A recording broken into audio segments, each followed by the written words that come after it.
Good luck.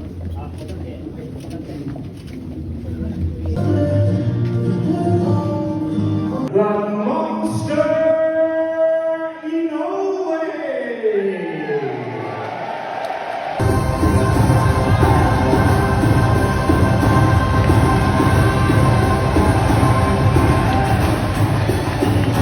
がここにいるうちの本物のスクールスポーツのために行こうぜベイビーバン手の国には気をつけて、現実になることがありますからね。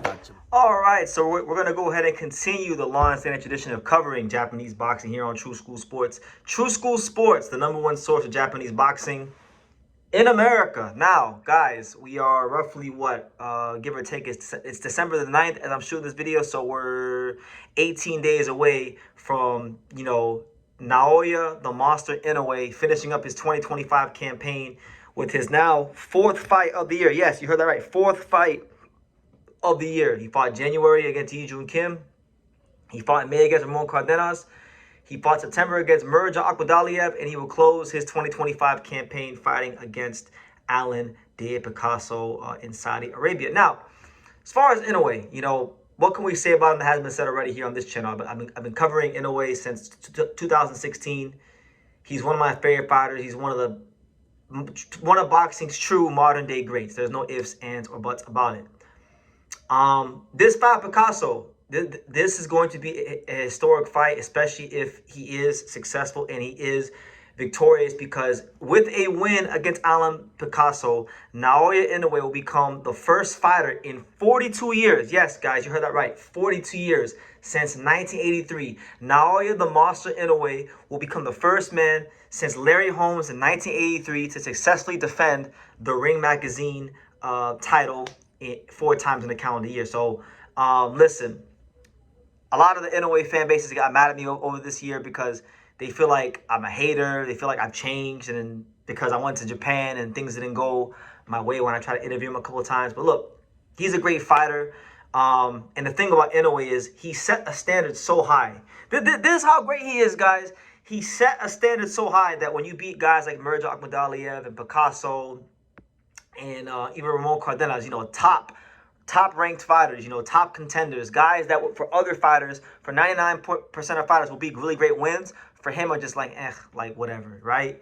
But that just shows you the standard he set. So I've been a little critical of that because I feel like, I want to see him go to featherweight. That's why I really want to see him. I would like to see him against some of the guys up there at featherweight, but that doesn't mean that I still don't appreciate and understand what's in front of me. Like, he's a great fighter. I'm looking forward to seeing him against Picasso. Picasso's a tall, rangy Mexican volume punching style. I was just out in San Antonio this week, and I did get a chance to hear Sean Gibbons speak to some people.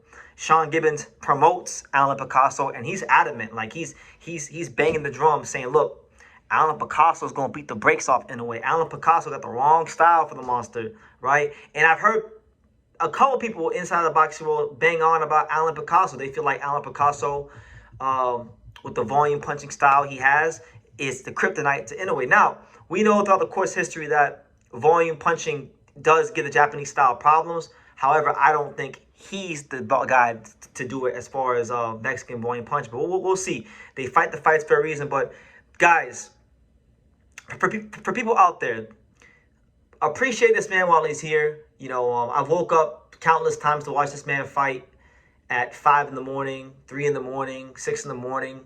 And I really can't name you a time where I've left disappointed. He's one of boxing's most consistently dominant performers.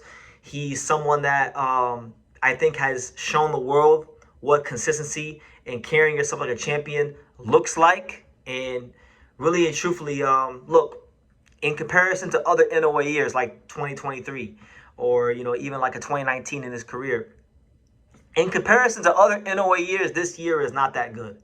But that's only because he set such a standard. And look, even when he's not fighting, the best fighters in the world, so to speak, as far as like, pound for pound type guys or anything like that, he's still fighting top contenders, and he's given us 4 fights in 1 year. I mean, he's constantly on our television screen, every single 2 or 3 months. So, I mean, in a day and age where, look at a guy like Terrence Crawford, great fighter, one of the best fighters of our era, your era, any era, just a truly great, all-time great fighter. He only fights once a year. He's only giving you one fight a year. You know, a lot of these fighters only give you one fight a year. If you're lucky, 2 fights a year. But again, Naoya Inoue is giving you 4 fights in a year. 4 fights in a year.